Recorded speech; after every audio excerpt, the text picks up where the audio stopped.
Vidím, že sme tak trochu prehrali v súťaži s demonštráciou, tam išlo asi viacej ľudí, ktorí obyčajne prídu aj sem.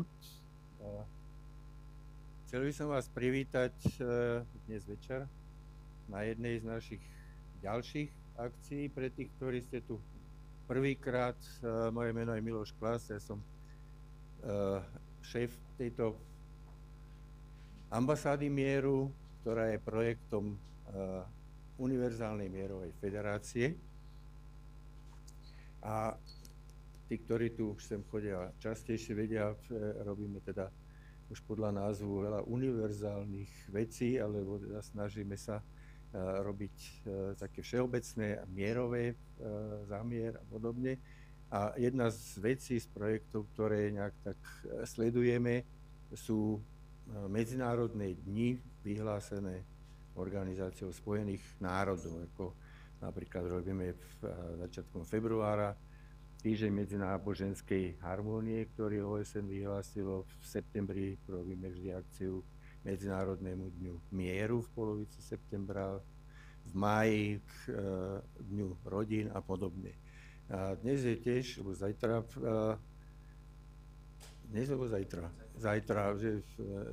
je Deň vody, ako jeden z takých v úvodzovkách sviatkov, alebo teda pamätných dní, alebo skôr takých provokatívnych, možno, že sú veci, ktorým sa treba venovať, a tak ako to je niekedy so zákonmi, že musíme robiť zákony, ktoré sú úplne jednoduché, primitívne, ale keďže ľudia nie sú schopní ich dodržiavať normálne, tak im to treba prikázať zákonom.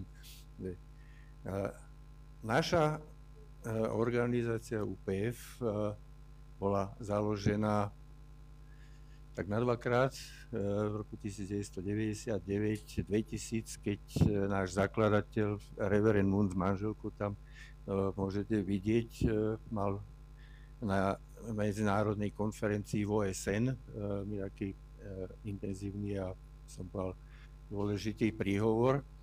Vtedy sa to ale nazývalo, že Medzináboženská a medzinárodná federácia za svetový mier, čo si skoro nikto nezapamätal, je to príliš dlhé, takže polovicu z toho sme skrátili na univerzálna, a tá bola v roku 2005 oficiálne inaugurovaná v New Yorku. S reverendom Moonom sa spája množstvo ako projektov, a jeden z tých projektov má názov Ocean Church.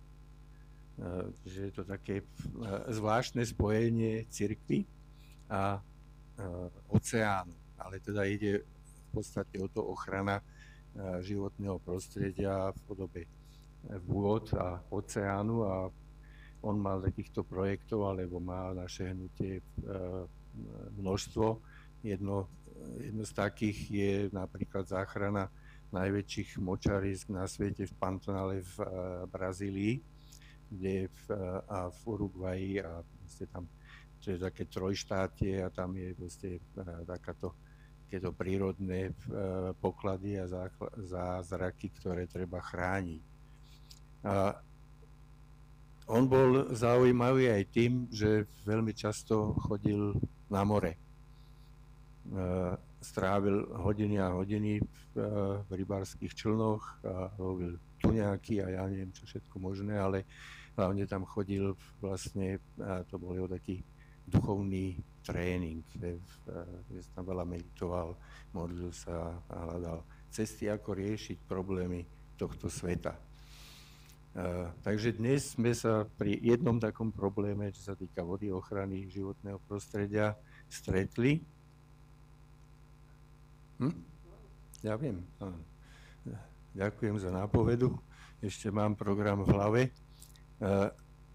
Niekoľko myšlienok reverenda Moona mi nám teraz prečítala kolegyňa pani Dorota Šimeková z jeho autobiografie, kde ak by ste mali záujem, dá sa kúpiť, alebo tu na v menšom, väčšom formáte ju máme, a takže by som poprosil, aby tých pár riadkov prečítala. Ja ti to podržím. Aha. No, je to z kapitoly, ktorá je venovaná prírode, alebo takto. Naša budúcnosť je oceán, sa volá tá kapitola. a taký kúsok z nej vám prečítam. Všetko najlepšie k prvému jarnému dňu ešte. Oceán sa neustále mení. Hovorí sa, že myseľ človeka je iná ráno a iná večer. Ale oceán sa mení každú chvíľu. Preto je oceán zároveň tajomný i nádherný. Objíma všetko na zemi i na nebi. Jeho vody sa menia na vodné pary, ktoré sa na určitom mieste zoskupujú do oblakov alebo v podobe dažďa padajú späť do oceánu. Milujem prírodu, lebo príroda človeka nikdy nezradí. Keď je niečo vysoko, časom to klesne a čo je nízko, môže vystúpiť vyššie. V každom okamihu príroda upravuje rozdiely, aby bola v rovnováhe. Keď sedím a držím udicu, zdá sa, ako by som vlastnil všetok čas na svete. Čo sa nám na oceáne môže postaviť do cesty a zastaviť nás? A kto by nám tam nútil ponáhľať sa? Kto by nás tam nútil ponáhľať sa? Máme tam veľa času pre seba. Nemusíme nič robiť, len pozorovať oceán a rozprávať sa s ním. Oceán môže byť chvíľu pokojný, no v zápätí zmení svoju tvár a pošle na nás mocné vlny. Tie vlny, niekoľkonásobne vyššie ako človek, sa dvíhajú nad loďou, ako by ju chceli pohltiť. Silný vietor počas plavby trhá plachty a vydáva hrozivý zvuk. No zamyslite sa aj nad týmto. Aj keď sa na hladine vzdúvajú vlny a veje hrozivý vietor, ryby vo vode pokojne spia. Poddávajú sa vlnám a nekladú im odpor. To som sa naučil od rýb. Rozhodol som sa, že sa nikdy nebudem báť, aj keby boli vlny akokoľvek silné. Rozhodol som sa, nechávam sa nimi unášať. Postupne s loďou splývam a spolu s vlnami sa vznášame nahor. Odkedy to takto robím, moje srdce sa už nezachveje. Nech narazím aj na tie najhrozivejšie vlny. Oceán mi bol v živote takým vynikajúcim učiteľom, že som založil program Ocean Challenge, Oceán ako výzva, ktorý trénuje mladých ľudí ovládať seba a viesť druhých cez zážitky s oceánom. Ďakujem pekne. Keďže moja manželka sa 30 rokov venovala v ochrane prírody, tak si na dnes pripravila pre vás pár obrázkov takých oceánskych a dal by som jej slovo pani Barbara Grabner.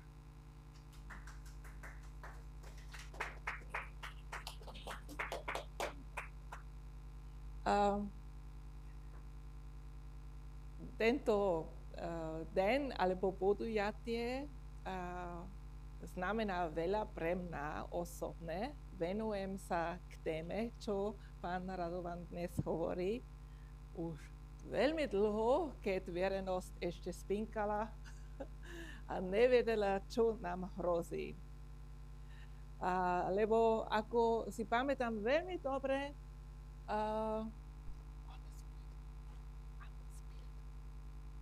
mein Bild. Mein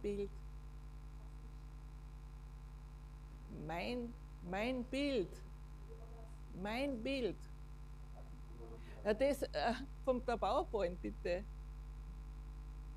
Na, nicht das da. Nächstes.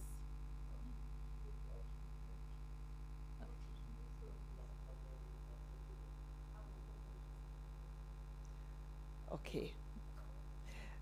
To mám vždy veľmi rada, lebo aha. Dobre. Ja si pamätám, že pred 23 rokov bola som na konferencie expertov a iných, že hrozí kolaps alebo klimatické zmeny. A boli tam experti, ktorí predpovedali to, čo sa odohrá dnes. Vtedy písala som články, vydali sme noviny, upozornili. Nebolo ani možné zmeniť niečo. Ľudia si neuvedomili to, čo sa odohralo v Lani a ďalšie roky.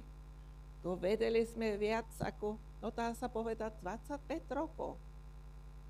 A čo teraz bude dnes téma, to si pamätám asi 10 rokov. Potom sa písal, experti, ochrana prírody a podobné. Občas je nejaký článok a zmena takmer nič, ale myslím sa chvíľku bude musieť niečo sa zmeniť. A vybrala som titul prezentácie Časová bomba časovaná bomba v mori.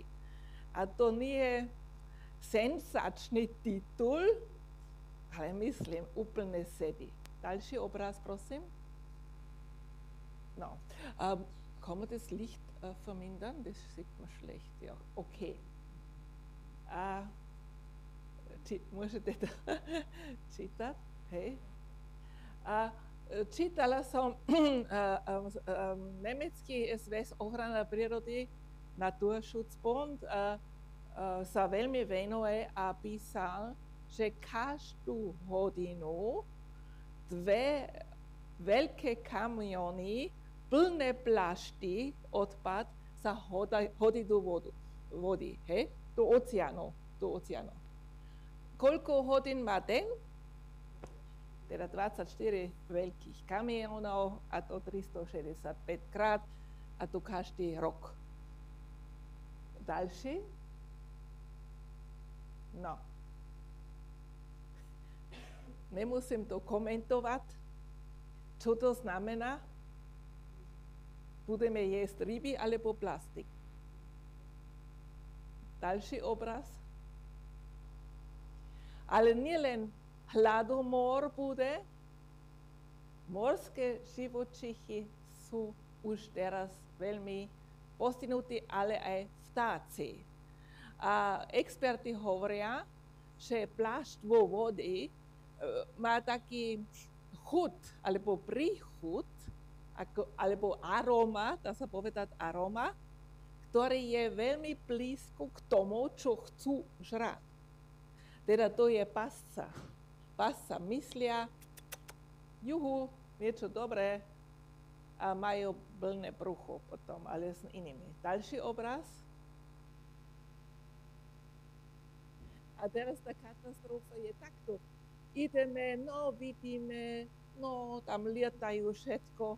Včera išla som smer cintorín a hneď prišla vietor s vetrom.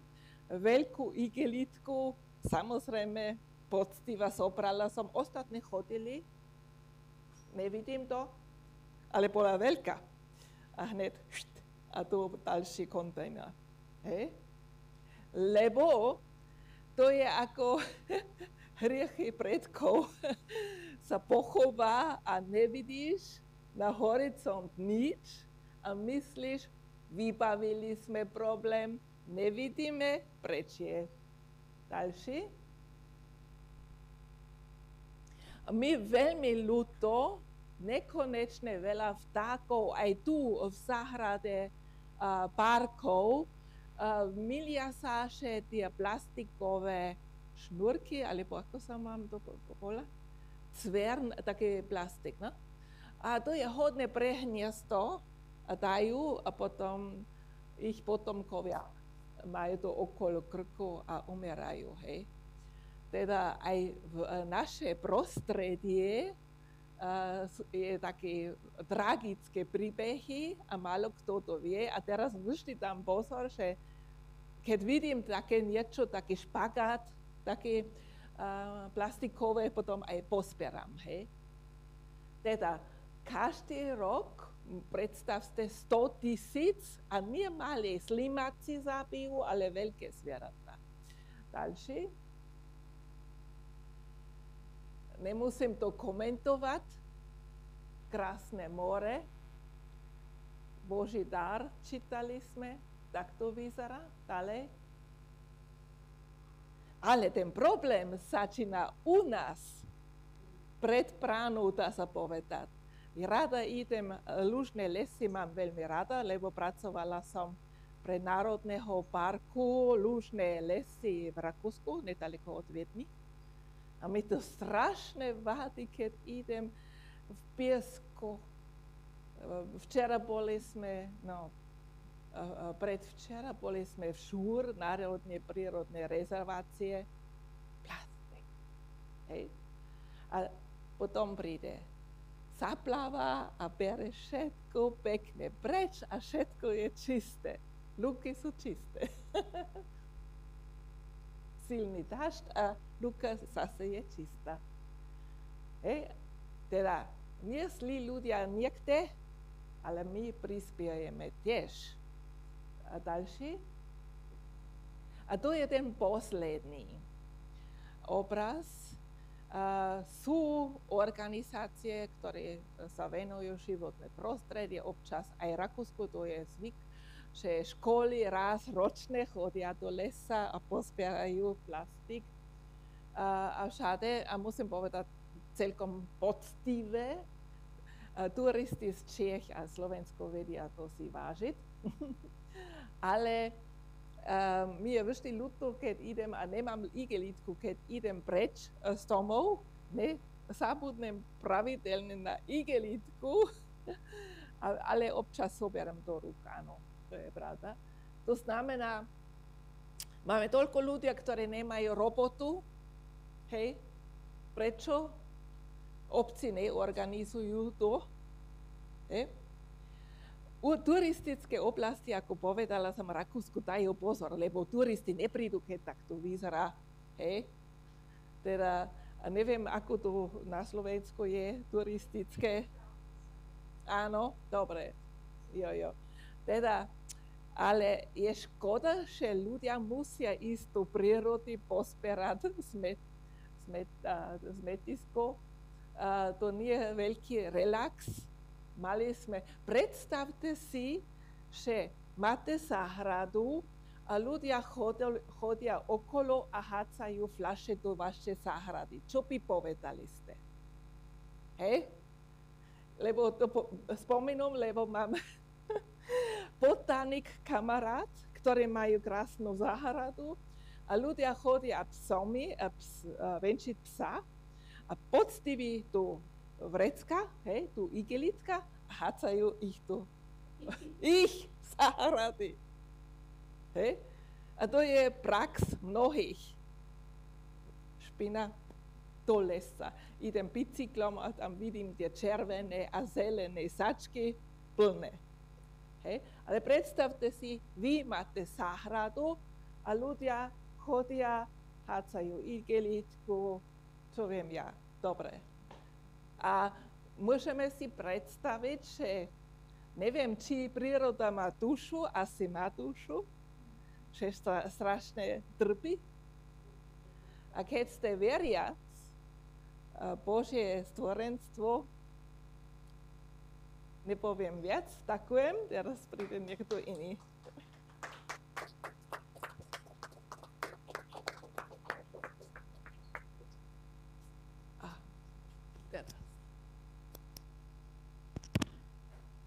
Ďakujem pekne. A teraz by som už presunul slovo k nášmu dnešnému hostovi. Toto naše večerné podujatie je v spolupráci s tvorivou spoločnosťou skupinou Alatra a pán inžinier Radovan Dobrocký je expert a člen alebo účastník, ako myslím hovoríte, tak on sa predstaví sám, lebo povedali dámy, že on je dosť dospelý na to a samostatný, aby sa predstavil sám, že nepotrebuje niekoho, takže mu odozdám slovo, aby ste mohli vypočuť jeho.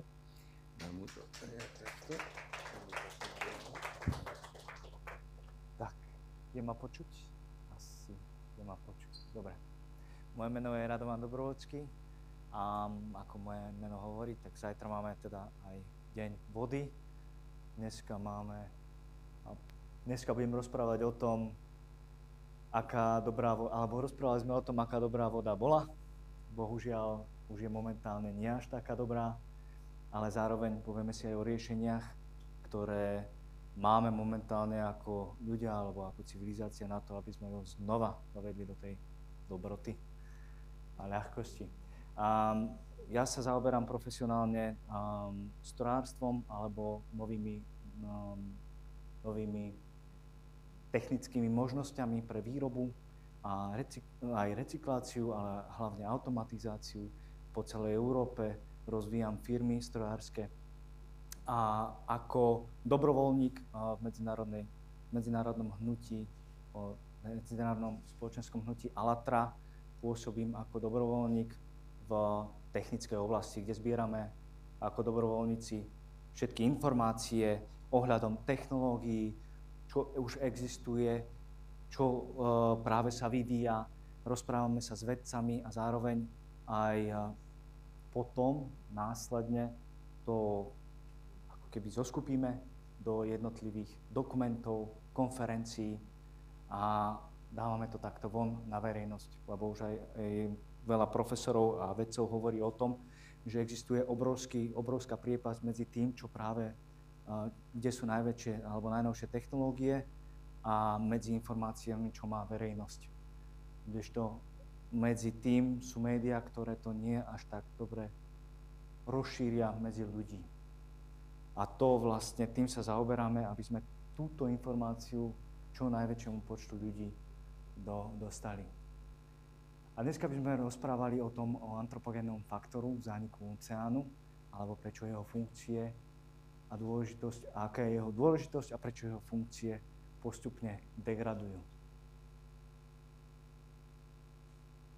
No, teraz ale skúsime. Tak. A celé to začína príbehom Charlesa Moora, ktorý v roku 1997 bol to playboy, ktorý mal sen o karibských dobrodružstvách. Je to vlastne syn bohatého človeka, ktorý mal chemickú továreň. No a v roku 1997, jeden taký krásny deň, išiel na regatu. A ako sa vracal z Havaja na pevninu USA, tak urobil jeden veľký objav, ktorý sa dnes nazýva plastový odpad alebo plastový ostrov v severopacifickom prúde. To potom povieme, čo to znamená. Na základe toho zistil, že celý náš oceán je absolútne zaplnený plastom. Na základe toho predal všetky svoje akcie, ktoré mal u svojho otca, dalo by sa povedať, a založil Algalita Marine Research Foundation, ktorá sa zaoberá výskumom tohto fenoménu. Tak, ako už kolegyňa hovorila, tak každú hodinu v roku 2019 to bol jeden kamión, ktorý vyhodil jeden obrovské brece plastu do oceánu. V roku 2025 sú to už 2 kamióny, ktoré sú dané do oceánu a týmto spôsobom zaplňujú celé naše životné prostredie. Prosím? Oni tam hovoria, neviem, teraz nie som si istý, lebo bolo tam per minút, ale hovorili sme o tých prúdoch, lebo ten severopacifický není ako jediný. Máme tu vlastne 5, každý jeden prúd v tých oceánoch zgrupuje tie plasty. A tak vytvára tie obrovské ostrovy. Všetko sú to vlastne, ktoré sa hromadia a centralizujú práve v týchto regiónoch toho oceánu. Toto je asi tak pekne zobrazené s tými obrázkami, že vlastne sú to obrovské ostrovy a kde najväčší je vlastne ten pacifický ostrov, ktorý sa šíri vlastne od Japonska až po západné pobrežie USA a má okolo 1,6 miliónov kilometrov štvorcových. Čo si musíme ale uvedomiť je vlastne pri recyklácii plastu, alebo čo to vlastne je, alebo ako s tým momentálne nahráva spoločnosť. V roku 2023 som išiel do roboty práve a na Eins som počúval o tom, ako Rakúska republika ako narába s plastami. A iba 20% plastov je vlastne recyklovaných. Čiže ľudia sa zbierajú, ale iba 20% je recyklovaných. Napriek tomu si treba uvedomiť, alebo si musíme uvedomiť, že plast sa momentálne nerecykluje. On sa iba využije, to znamená na niečo iné. To znamená, čo máme PET fľaške, tie sa rozoberú na nite, tie sa potom dajú do vetrovky alebo bundy, ale stále tam ostáva ten plast. A nakoniec nikdy sa nerozloží, ale vždy skončí každý jeden v tom oceáne. Každý jeden. Pretože aktivisti hovoria, že to nie je recyklácia, ale hovorí sa tomu downcycling, alebo redukcia z pôvodného materiálu alebo z takého pevného materiálu na nejaký nižší materiál. Ale nakoniec aj tak skončí v oceáne. Čiže akokoľvek máme kampaň na recykláciu, momentálne to není to, čo je nám predstavované. Recyklácia nie je likvidácia. Presne tak. Presne. A tu na vlastne toto video. Mikroplasty, zdroj toxinů a bakterií. Působením slunce a vln se plast rozpadá na menší kousky a barviva. Změkčovadla a další chemické sloučeniny se vyluhují do vody oceánu. Mnohé z nich jsou toxické. Voda v oceánu se tak stává toxickou polévkou. V této polévce probíhá neustálý proces rozkladu plastů na mikro- a nanoplasty a oceán se stává stále toxičtějším. Výzkumy ukázaly, že nanoplast je ve srovnání s mikroplastem toxičtější, protože má větší schopnost, podobně jako houba, absorbovat znečišťující látky z vody i vzduchu. Povrch plastového odpadu osidlují škodlivé řasy, kolonie bakterií a hub, které se zde rychle množí. Plastové ostrovy se tak stávají zdrojem patogenních mikroorganismů, které mohou způsobovat nebezpečná onemocnění u lidí i zvířat. Plastové odpadky se navíc mohou stát mostem, po kterém se pobřežní organismy dostávají do otevřeného oceánu a narušují tak křehkou rovnováhu ekosystémů. Tyto ostrovy odpadků se tak stávají líhní nebezpečných bakterií, které ohrožují vše živé. Mikroplasty zabíjejí živé organismy.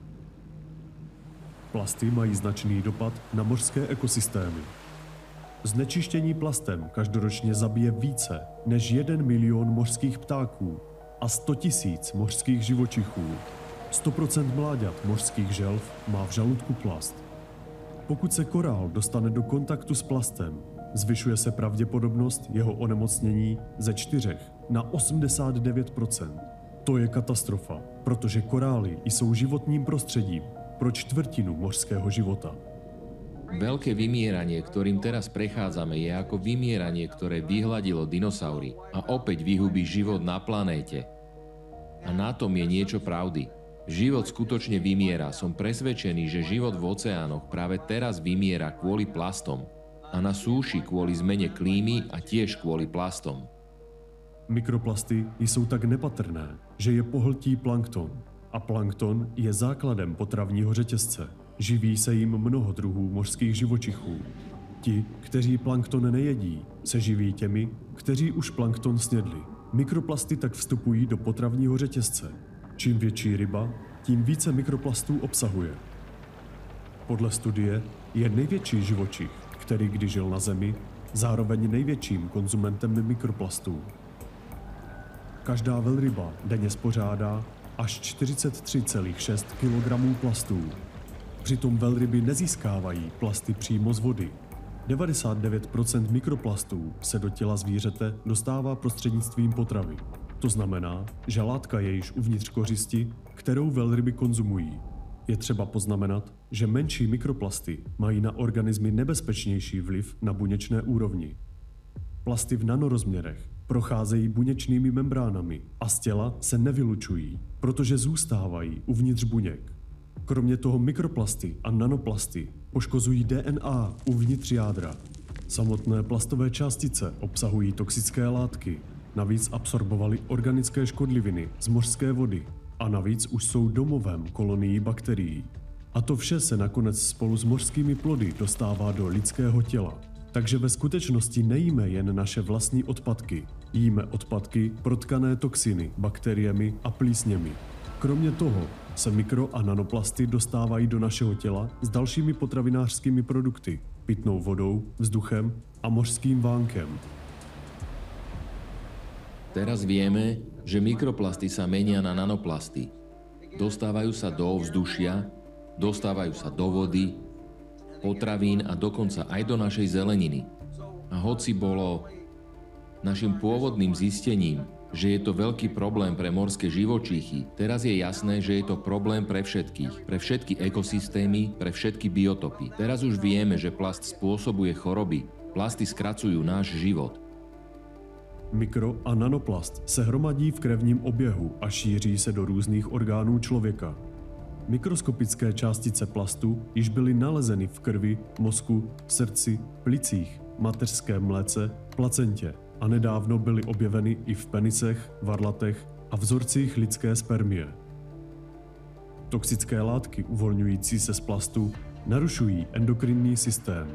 To vede k vážným následkům, od neplodnosti a hormonálních poruch až po zvýšené riziko onkologických onemocnění, včetně rakoviny prsu, vaječníků a prostaty. Chemické přísady v plastech rovněž negativně ovlivňují kardiovaskulární systém a zvyšují riziko aterosklerózy. Mikro- a nanočástice plastu pronikají do mozku, zvyšují pravděpodobnost neurodegenerativních poruch, jako je Alzheimerova a Parkinsonova choroba. Vdechování plastových částic může způsobit astma a dokonce rakovinu plic. Tak. No, toto sme vlastne rozprávali o tom, alebo tam bolo vo videu pekne ukázané, čiže plast sa nerozkladá, vlastne už ako bolo povedané. On sa ale rozloží na mikro- a nanoplasty. A tie nanoplasty, si ešte povieme, akým spôsobom sa dostáva všade do našeho okolia. Čiže to už není niečo, ja by som to povedal, niečo, čo nám narušuje videnie rieky, alebo že to špatí naše okolie. Je to niečo, čo nás priamo zasahuje momentálne. Keď dojdeme k plastom a ku klíme, aká je tam korelácia, alebo aké je tam spojenie. To je veľmi zaujímavé. Funkcie, lebo najprv, ako sme začali rozprávať o oceáne, on má isté funkcie. Nie je to iba to ukľudňujúce, čo nás ukľudňuje, nie je to iba domovom flóry a fauny. On má aj globálne funkcie. Je to termostat alebo klimatizácia Zeme. To znamená, keď máme jadro, ktoré sa zohrieva, ktoré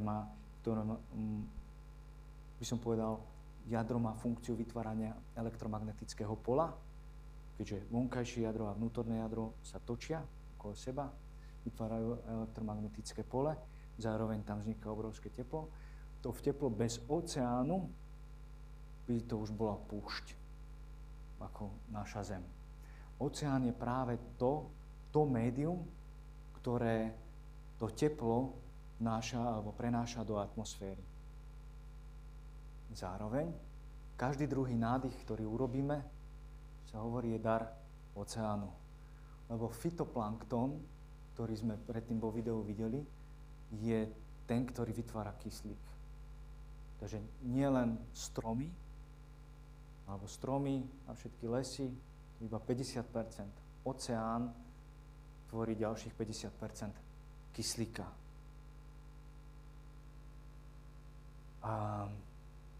No, teraz prichádzame k tým mikro- a nanoplastom, ktoré sú v tom mori. Lebo priamo je to spojené s tými funkciami. A to je mikroplast, alebo plast, keď si zoberiete dve PVC trubky, začnete ich okolo seba trieť, dáte okolo vlasov, tak vlasy vám takto pekne sa postavia. Plasty alebo polyméry majú jednu z najvyšších vlastností zbierania elektrostatickej energie. A mikroplasty takisto zostáva. A práve tým, jak sme počuli, že tie mikróby, vírusy a huby, rôzne škodliviny, môžu práve sa prenášajú týmito mikroplastami kvôli tomu, že majú túto elektrostatickú vlastnosť. Dlhšie vydržia. Keď vírus normálne vydrží 3 dni, tak tam vydržia týždeň. A tieto mikroplasty fungujú pre nich ako taký pekný výlet autobus na výlet do našich organizmov. Druhá vec, ktorú robia, je náväznosť na molekuly vodíka. Čiže my máme polymér. Polymér sa skladá z monomérov, to sú také mriežky. Každý tento obrazec je vlastne nejaká mriežka a môžeme si to predstaviť, ako keď skladáme Lego. A monoméry sú tie malé kocky a poskladáme ich. A podľa toho, ako ich poskladáme, tak taký polymér nám z toho vznikne. Čo oni majú? Jedna vec je vysokú náväznosť. A hlavne vysokú náväznosť na vodík. Tým pádom tieto mikroplasty na seba náväzujú ako keby tú vodu. A potom tá voda funguje ako zas autobus pre tie mikroplasty skrze vzduch. To si ešte potom ukážeme. A zároveň vytvárajú ešte, lebo voda má takú homogénnu, alebo bez mikroplastov má voda homogénny obrazec, alebo taký, ja by som to povedal, homogénne zloženie. To znamená rovné všetky tie štruktúry, všetky tie náväznosti, alebo tie molekuly sú pekne rozobraté. Tým mikroplastom, ako sa náhle dostane mikroplast do vody, tak on zhusťuje na seba tú vodu a vytvára také klastre, také ja by som povedal, zhustenia vody. Tým pádom voda zostáva tak nerovnomerná.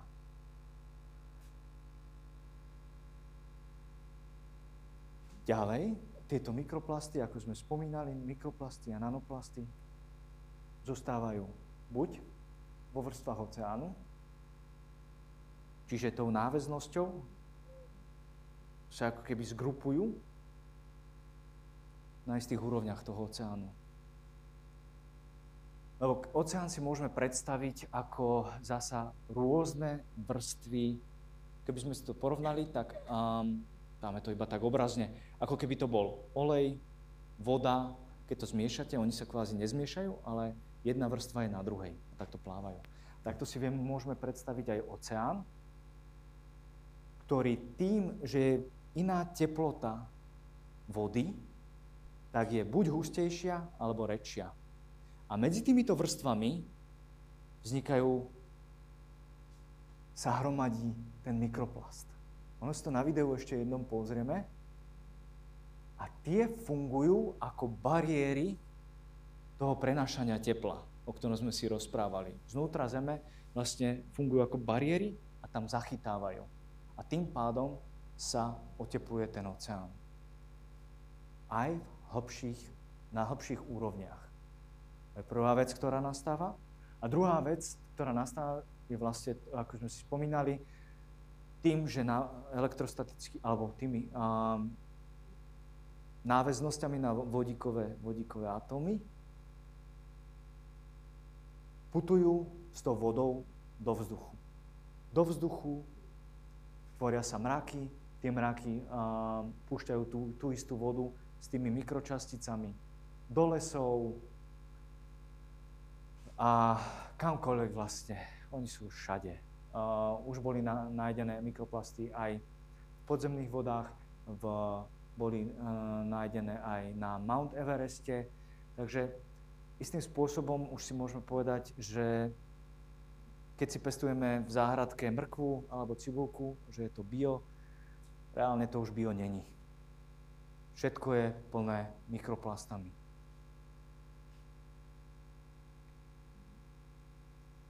No, teraz by sme mali ísť ďalej. No a ten dopad mikroplastov, to sme už pozerali si aj predtým, je vlastne, skončí to v našich žalúdkoch. Zasa dve cesty to má. Jeden je cez žalúdok a druhý je vlastne cez dýchanie, kde vlastne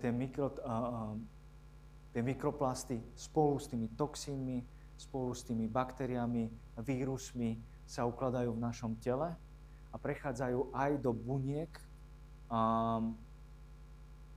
by som to povedal, veľmi ľahko, pretože ich štruktúra pripomína niektoré enzymy. A telo to vlastne tak príjma. To je ako s tými korytnačkami, ktoré na základe toho pachu to príjmali ako svoju potravu, tak vlastne na základe štruktúry, polymérnej štruktúry tých mikroplastov, telo si tiež myslí, že sú to enzymy. A tak sa, ako keby, nazývajú sa tzv. Že trojský kôň. No, aby som išiel ďalej. Tak. No a to je presne, čo sa vlastne u nás deje. Za prvé ohrieva sa oceán. Tým, že sa ohrieva oceán, vznikajú klimatické problémy a strata kyslíka, čo je veľká tiež vec pre ľudí, pretože postupne vlastne ako keby zmizne z atmosféry kyslík. Teraz to zhrnieme vo filme. Vliv mikroplastů a nanoplastů na vlastnosti vody.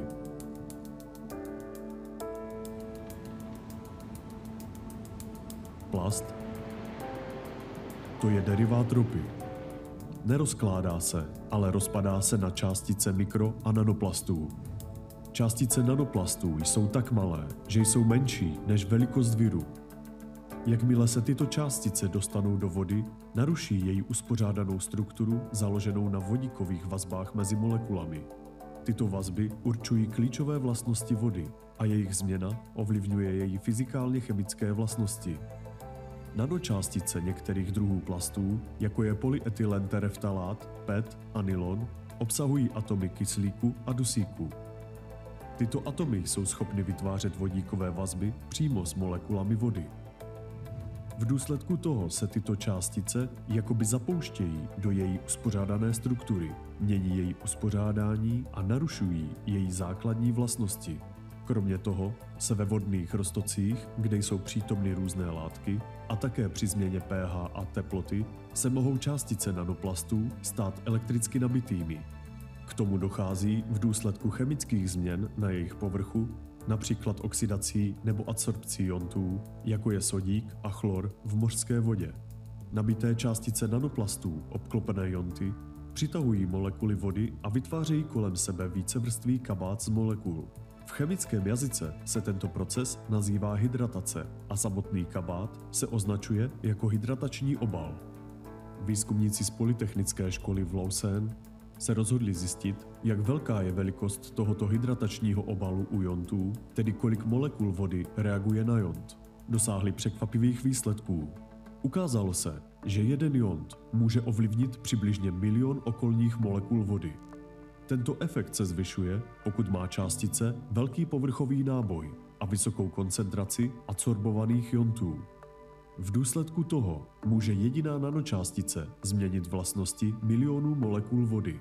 Molekuly vázané v hydrátovém obalu jsou méně pohyblivé, což snižuje jejich přínos k celkové tepelné kapacitě vody. To znamená, že při stejném vnějším ohřevu se taková voda bude zahřívat rychleji a při ochlazení chladnout rychleji ve srovnání s čistou vodou. Narušená struktura vodíkových vazeb kolem nanoplastu navíc vede ke snížení tepelné vodivosti vody. To znamená, že voda v blízkosti nanoplastu může být teplejší kvůli nižší schopnosti odvádět teplo. Nanoplast tedy aktivně interaguje nejen s ionty a nečistotami přítomných ve vodě, ale také s jejími molekulami, čímž mění strukturu vodíkových vazeb, která určuje klíčové vlastnosti vody. V důsledku toho se mění její tepelná kapacita a tepelná vodivost. To vede ke zvýšení teploty a ohřevu celého oceánu. Je důležité si uvědomit, že i malé množství nanoplastů může mít obrovský vliv na vlastnosti vody. To vyžaduje další výzkum a hodnocení koncentrací nanoplastů v různých vodních prostředích, aby bylo možné plně pochopit jejich účinky. Částice nanoplastů v oceánu jsou jako lžíce dehtu v sudu medu. Mikro- a nanoplast se šíří po celém oceánu díky proudům. Plovoucí částice zůstávají na povrchu, zatímco hustší mikroplast nebo ten, který je kontaminován biotou, klesá na mořské dno. A nezapomeňme na oblasti termokliny. V těchto vrstvách vody se pozorují různé teploty a hustoty a proto se zde mikroplast může hromadit ve značných množstvích. Podívejme se na to názorně na příkladu vícepodlažní budovy. Představte si 10patrovou budovu s tepelnými zátkami na 5. a 10. patře, které narušují normální odvod tepla. Místo rovnoměrného rozdělení se teplo hromadí na těchto patrech a neuniká přes střechu. Termovize ukáže, že teplota uvnitř této budovy je výrazně vyšší než u stejné budovy, ale bez tepelných zátek. Podobně nanoplast ve vodním prostředí narušuje přirozené mechanismy tepelných výměn. Zvyšující se koncentrace nanoplastů v oceánských vodách tak vede k narušení přirozených mechanismů tepelného přenosu. To může nakonec přispět k zvýšení teploty celého oceánu, což se projeví na klimatu celé planety. Když se voda zahřívá, snaží se zbavit přebytečného tepla. Při ohřevu vody se začnou její molekuly pohybovat rychleji a směřují k povrchu.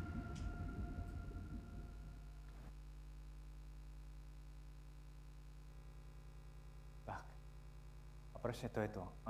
Si predstavte napríklad takú kanvicu, ktorá sa zohrieva, je zatknutá, alebo zhora je zavretá. Ju otvoríte, tak vidia ako vodná pára. Táto vodná pára, a to je presne to, čo sa momentálne deje. Táto teplo sa akumuluje v tom oceáne tým, že bola narušená jeho tepelná vodivosť a viac pary ide do ovzdušia. A to je to, čo vlastne nám spôsobuje momentálne tornáda, povodne navýšené. V Rakúsku vlastne, teraz som bol v jednej firme a tá hovorila, že pred 3 rokmi mali záplavu raz za 3 roky. Teraz o rok na to mali raz ročne záplavu a potom, už teraz čo majú, tak je 2-krát za rok majú záplavy. To je tam dole pri Kente, pri talianských hraniciach. A oni mali vlastne, táto firma mala veľmi dobre vymyslený systém ohrievania cez spodné vody, geotermálne. No ale na základe toho vlastne musia zasa prerobiť všetko, pretože tá rieka, z ktorej tá voda pritekala do fabriky, z toho brali vlastne teplo, tak sa im vylieva.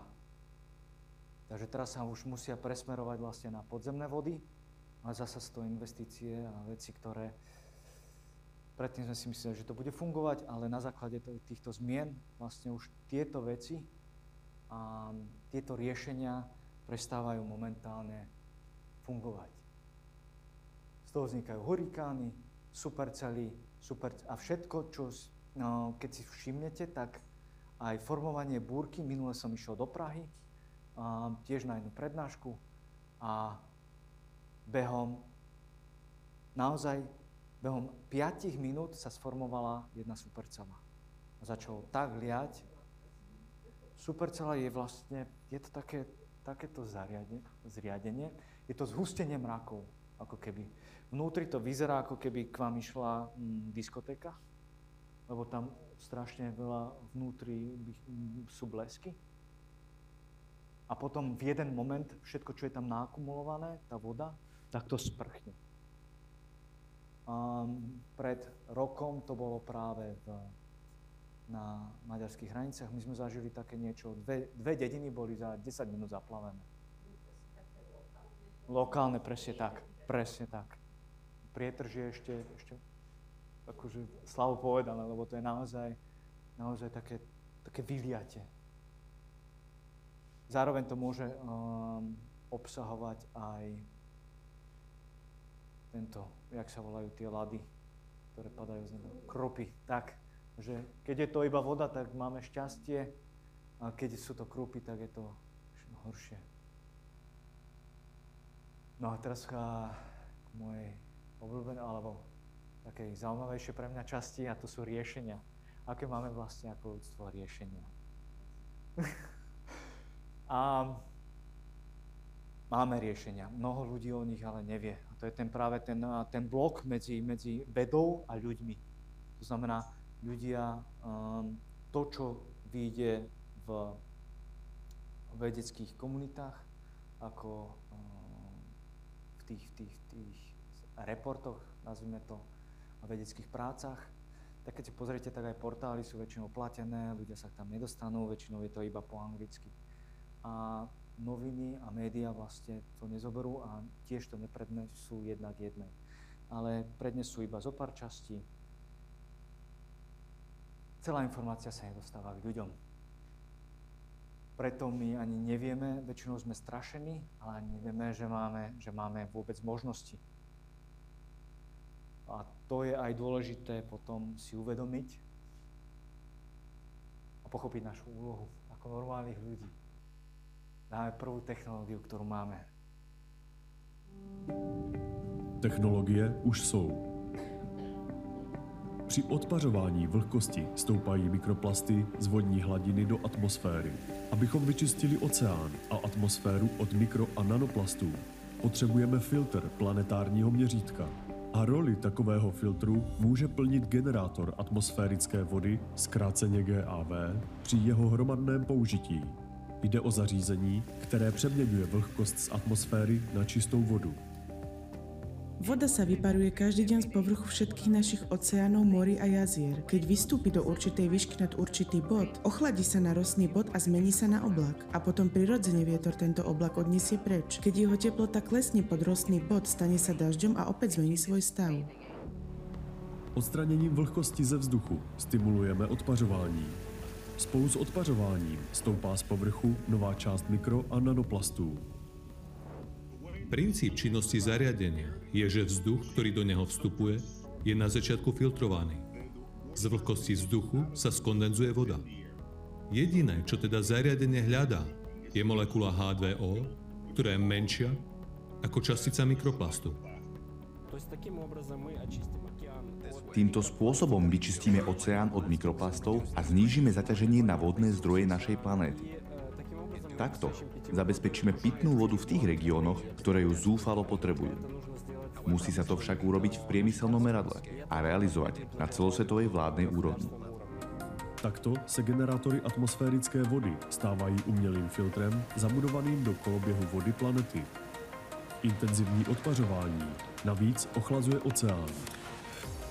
Technologie kondenzace vody ze vzduchu funguje na principu podobném plazmaferéze, proceduře čištění krve.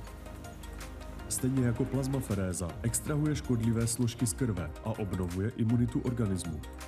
GAV filtruje nanoplasty z vodní páry a obnovuje přirozené funkce oceánu. Tímto způsobem vyčistíme atmosféru a oceán od mikroplastů. Navíc s pomocí instalací GAV získáme požadovaný objem vyčištěné vody pro všechny domácí a průmyslové potřeby. Použitá voda by se měla vracet do půdy, kde bude interagovat s mikroorganismy rozkládajícími nanoplast, obohacovat se o minerály a procházet přirozeným dočištěním.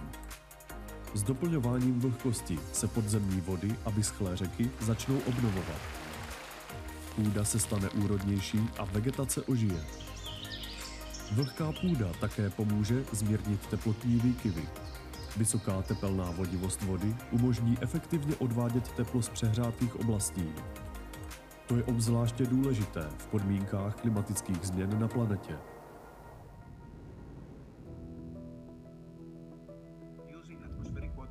Ak budete používať generátor atmosférickej vody v každej domácnosti, tieto plastové fľaše už nikdy nebudete používať. Takže používaním generátora atmosférickej vody vidíme, že vyriešime problém s vodou, znížime stopu, ktorá pochádza z plastového priemyslu, znížime uhlíkovú stopu z dopravy a pomôžeme životnému prostrediu vrátiť sa do prirodzeného kolobehu. Dokáže tato technologie zajistit lidem vodu v poušti? Je to technológia, ktorá dokáže vytvoriť vodu kdekoľvek. Pretože táto technológia sa používa takým spôsobom, že zahrievanie a ochladenie vytvára kondenzáciu.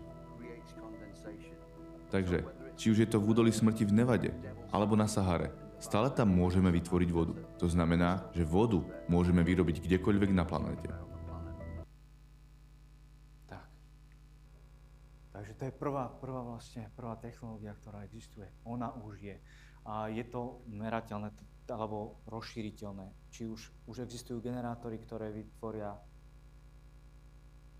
na púšti, vytvoria asi 100 litrov denne. Jedna česká firma alebo vedci z univerzity, Pražskej univerzity a Brněnskej univerzity vytvorili vlastne taký pre púšť, ktorý vytvorí 100 litrov. Ten funguje troška ináč ako tie obyčajné. Ten naháňa teplý vzduch, kde je menšia a menšia táto. Ako keby menej vody je tam v tom vzduchu. Spomalí ten vzduch a ten potom kondenzuje. Zároveň používajú rekuperáciu na to, a solárne panely na to, aby to poháňali. Čiže vy vlastne zoberete 2 kontajnery, jeden je energia, druhý je voda, dáte to hocikam do púšte a funguje to. Robili už aj tieto testy a naozaj povedali, že bez údržby to vydržalo mesiac. Čiže nielen je to technológia, ktorá nám to zabezpečí, túto vodu aj na púšti, ale zároveň je to skoro veľmi málo alebo náročná na údržbu. A to je fantastické. Čiže technológia GAL nám bude filtrovať vzduch a oceán. A zaujímavé, môžeme si to predstaviť, že vlastne urobíme z nevýhody výhodu. Lebo čím máme teraz viac tej vody vo vzduchu, tým viac ju vieme dostať dole.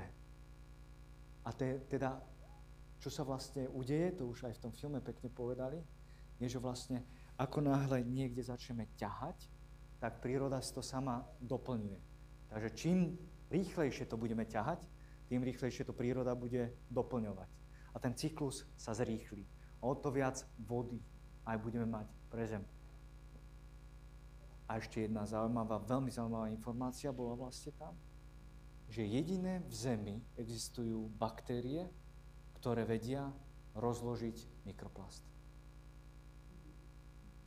Takže jedna vec je nasadiť túto technológiu GAL a druhá vec je aj infraštruktúru zmeniť. To znamená, nezbierať odpadovú vodu do veľkých rezervoárov, ale takým spôsobom, aby tá voda vlastne tiekla do zeme a do pôdy. Tým vlastne sa bude aj zavlažovať voda, tým pádom vlastne môžeme aj z púšte urobiť raj, ako sa povie. A zároveň nám dá pitnú vodu všade na Zemi. Druhá technológia je, lebo teraz sme vlastne touto technológiou by sme sa zbavili mikroplastov. Z oceánu, zo vzduchu, vlastne z celého našeho okolia. Ale čo práve s tými obrovskými, čo nájdeme pri rieke, alebo v tých obrovských ostrovoch oceánskych, tak na to existuje zasa jedna česká firma, Ervoeco.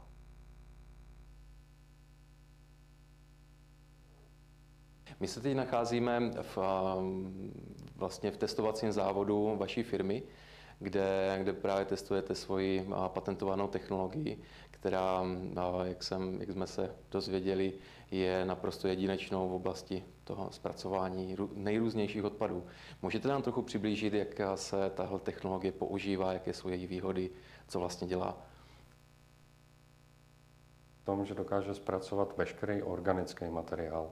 To znamená všechno mimo organiky nebo neorganiky, což já nevím, železo, kousky skla, písek a takovéhle věci, ale veškerý organický materiál dokáže zpracovat. To znamená podle druhu té technologie jednak nějaké množství za den a potom konkrétní odpady.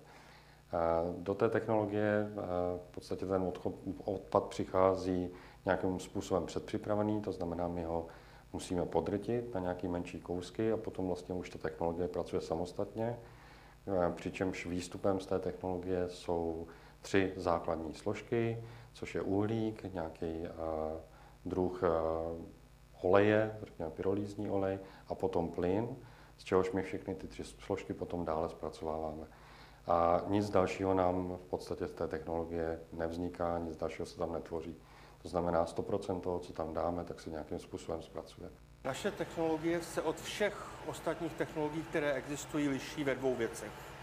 Ten úplně nejhlavnější rozdíl je v tom, že do násypky můžeme dát prakticky jakýkoliv odpad budeme chtít. Nemusí být vytříděný, může být kontaminovaný, jakýkoliv odpad nebo druhotnou surovinu umíme zpracovat. Druhá výhoda je na konci té jednotky, kde máme patentovaný reaktor, který dokáže poznat, jaké látky nám vznikly v reaktoru, ty dobré skondenzovat a ty špatné vrátit zpátky do reaktoru, aby se opakovaně rozštěpily a znovu skládaly. A ten koloběh se může opakovat třeba 1000krát dokola, dokud všechny molekuly nejsou takové, jaké potřebujeme. Na jakém principu tedy to zařízení funguje? Podstatou je takzvané katalytické štěpení. Znamená, my ten materiál, který potřebujeme zpracovat, smícháme s katalyzátory, plus máme katalyzátory ještě uvnitř na stěnách reaktoru a na míchadlech. A díky působení těch katalyzátorů, teploty a míchání se materiály rozloží na úplně základní stavební kostky, ze kterých potom v další části si můžeme poskládat takový materiál, jaký chceme. Vznikají z toho nějaké vedlejší produkty, které se už potom nedají zase dále druhotně zpracovat, využít? Nevznikají. V důsledku nebo při principu použití katalytického štěpení vzniká kromě chemikálie, kterou se dá zpracovat zase znovu na výrobu polyetylenu, polypropylenu, vzniká takzvaný tuhý zůstatek, což je z 95% uhlík. A tento uhlík určitě znáte i z vaší domácnosti, používá se například pro výrobu filtrů do digestoří, vodní filtry, v každém automobilu jsou minimálně 3 uhlíkové filtry, používá se pro výrobu respirátorů, roušek, má zhruba 1000 dalších použití. Nevzniká nic, co by se nedalo znovu použít. Takže vlastne, čo táto technológia reálne robí? Sme sa rozprávali o tých polyméroch, že sú to vlastne ako keby legové kocky. A ono to rozloží znova na tie legové kocky a nakoniec to, čo sa zadalo, tak to podľa toho poskladá na novo. Z toho vzniká olej alebo ropa, ktorý sa znova môže použiť na vytvorenie plastu ďalšieho. Čiže práve touto technológiou prichádzame k reálnej recyklácii. Toto je reálna recyklácia a nekonečný cyklus obmeny materiálu, ktorý neustále nie je znehodnotený, je to prvotný materiál, z ktorého sa znova dá ďalej vyrábať. A takto sa vlastne vieme, takto táto firma dokázala pyrolytickou alebo katalytickou pyrolízou. Vlastne oni asi 10 rokov na tom pracovali, vytvoriť takýto mechanizmus. Katalizátory sú látky, ktoré urýchľujú ten rozklad. Neviem povedať, to sú rôzne chemické materiály, je to nejaký malý olej, alebo tak presne fakt neviem. Reakcia chemických sa to používa katalizátor. Si?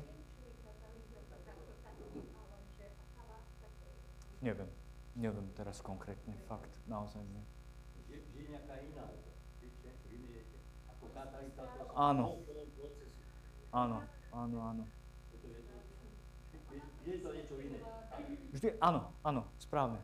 Katalizátor je ten všeobecný názov, ale je to nejaká látka tiež. Buď si to strážia, alebo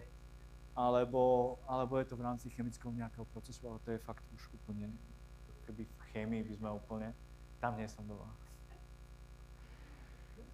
A takže vytvárajú prvotné suroviny. Čo je super a fantastické je, že vlastne najviac pri recyklácii alebo tou downcycling alebo sa najviac peňazí dáva do triedenia materiálu.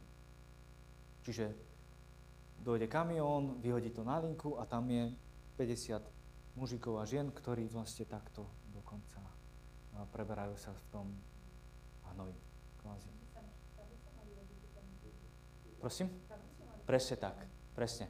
To stačí tam dodrtiť, on to presne rozprával, že tam netreba vôbec to nejak triediť, aj keď je to kontaminované. Tým, že je to tento chemický proces, táto katalytická pyrolíza, tak sa to vlastne roztriedí tam vnútri, na tie molekuly. Tým pádom je to aj oveľa ekonomickejšie, než všetko, čo doteraz poznáme. Existuje podpora od štátu za také projekty? Ekonomické a sociálne bariéry.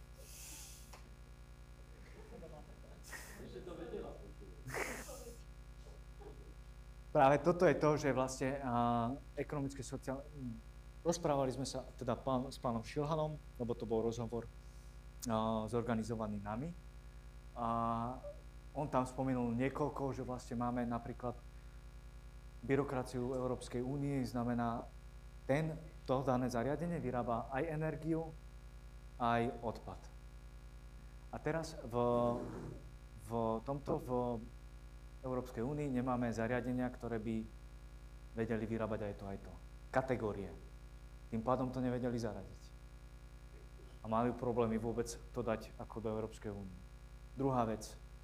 Nemôžete mať recykláciu a vytváranie produktu. Zasa.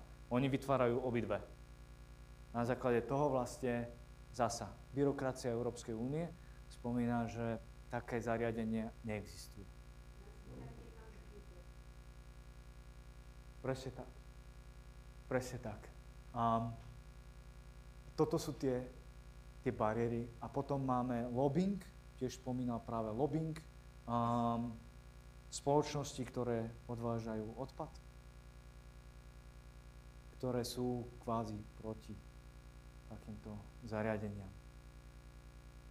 Ale práve tu je naša úloha. Prečo to byrokrati alebo prečo ľudia si myslia, že také zariadenia neexistuje, pretože o tom nevedia. To je prvá vec. Ani úradníci o tom nevedia, ani obyčajní ľudia o tom nevedia.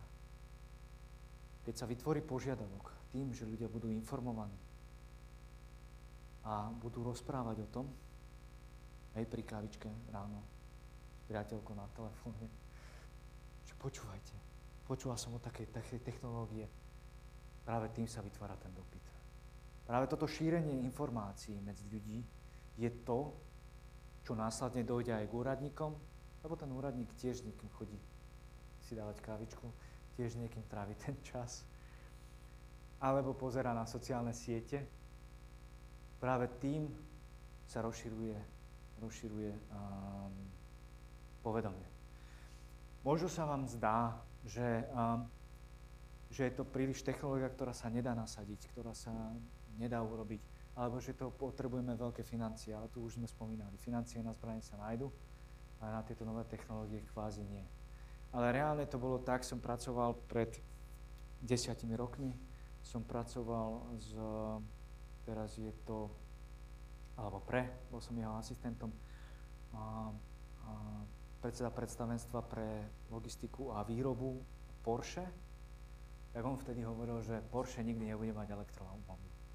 Nebude mať elektroauto. Nikdy. A teraz to majú. Tiež hovorili sa, že nemôžeme napríklad v Kalifornii, nemôžeme alebo pri elektromobiloch tak rýchlo vytvoriť infraštruktúru. A reálne Elon Musk Teslou za 1 rok vedel elektrifikovať celú Kaliforniu. Takže vidíme reálne, že sa to dá. Len musí byť vytvorená tá požiadavka. Tá požiadavka okolo elektromobilov tiež bola vytvorená istým spôsobom, lebo sa to považovalo za riešenie. Ale predtým fakt naozaj nikto tomu neveril. Reálne. Naozaj sa to spravilo. A takisto je to vlastne aj s tými generátormi atmosférickej vody a takisto je to aj nasadenie RVO-Eco technológie. Tak a tu vám by som chcel poďakovať za vašu pozornosť, trpezlivosť.